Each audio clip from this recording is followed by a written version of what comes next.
Pessoal, estamos para uma aula sobre uma coisinha que parece um nomão feio, mas que a gente vai ver que é bem simples. São os modalizadores discursivos. Mas o que é isso? Antes de eu falar o que eles são, vamos relembrar um pouquinho o que é opinião e argumento. Opinião, ela vai expressar a minha tese sobre um determinado assunto, ou seja, se o assunto é o uso de tatuagem, e eu falo assim, olha, tatuagem é uma arte expressada no corpo, significa que a minha opinião, ou seja, a minha tese, é a favor da tatuagem. Mas aí como é que eu faço para convencer você de que a minha ideia está certa? Eu uso de argumento, que é a forma que eu tenho de escolher palavras para tentar persuadir você, ou seja, convencer que o meu ponto de vista, ou seja, que a tatuagem é correto, que o uso da tatuagem é bacana, é uma arte, tá? Então, sabendo que é opinião, que é argumento, a gente vai para os modalizadores, que são nada mais do que o modo como eu escrevo numa produção de discurso, ou seja, numa escrita. Ele é sempre usado em artigos de opinião, que a gente vai ver um pouquinho mais para frente as etapas dele. Mas o que eu preciso saber no momento? Que o modalizador discursivo, ele é um fenômeno da modalização, que ele vai ganhar destaque o quê? Na fala. Por quê? Ele vai manifestar o que o autor quer falar. Se ele está a favor a uma coisa, se ele está contra, através do quê? De palavrinhas modalizadoras. Por isso que chama modalizador do discurso. São algumas palavras que modificam o discurso, tá? Vamos ler o trecho a seguir agora. Ó. Eu ordeno que você se retire daqui. E é preciso que você se retire daqui. Percebam que quando eu falo eu ordeno e quando eu falo é preciso, eu tenho certeza daquilo que eu quero. A única diferença dessas duas frases aqui é que quando eu falo eu ordeno, eu estou dando uma ordem. E quando eu falo é preciso, é uma necessidade. Mas as duas têm a mesma certeza. Qual que é a certeza? Que você se retire daqui.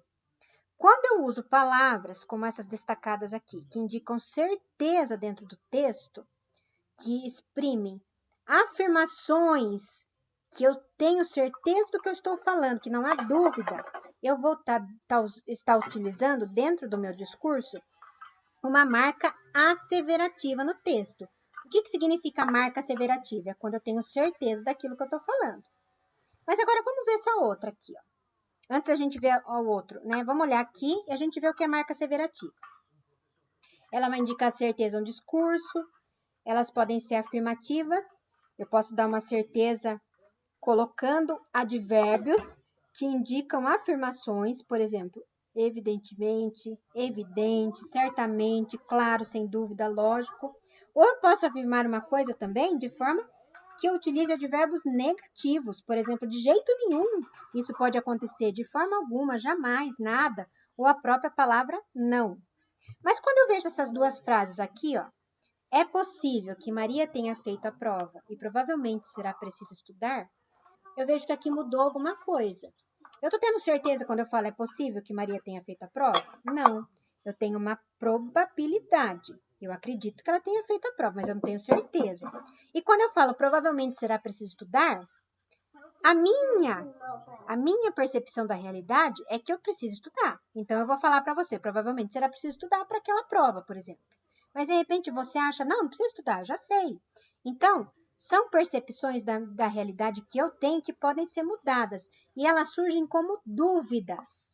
Então, toda vez que aparece um conteúdo com dúvida dentro de um texto, eu não vou usar uma marca asseverativa, mas eu vou usar uma marca que é quase asseverativa. São modeladores discursivos também que eu utilizo, mas aqui eu já não indico certeza, vou indicar dúvida, possibilidade ou uma hipótese. Quais são os principais advérbios, então, que eu uso aqui? Talvez, assim, provavelmente, possivelmente, eventualmente, geralmente, dentre outros. Vocês vão ver que em vários textos que vocês vão ler, a maioria dos textos são asseverativos. Por quê? Eles indicam certeza.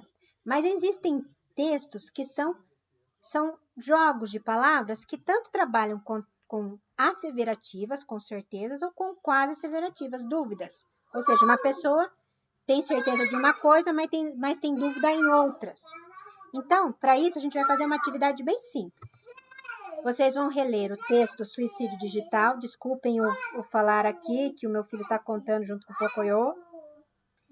Vocês vão ler o texto Suicídio Digital, que está na página 145 do caderno do aluno do primeiro bimestre. E vão localizar o que dentro desse texto? Palavras que indiquem, ou seja, advérbios, que indiquem marcas asseverativas. E outros que indiquem aquelas marcas quase asseverativas, ou seja, quando eu não tenho certeza do que eu estou falando. Depois que eu indiquei isso no texto, eu vou explicar que efeito que eles trouxeram. O que eles provocaram no texto? Deu um melhor entendimento? Se eu tirasse eles, como é que ficaria o texto, tá? Eu quero que vocês me respondam isso. Qualquer dúvida, vou estar sempre no WhatsApp para vocês. Até mais, até a próxima.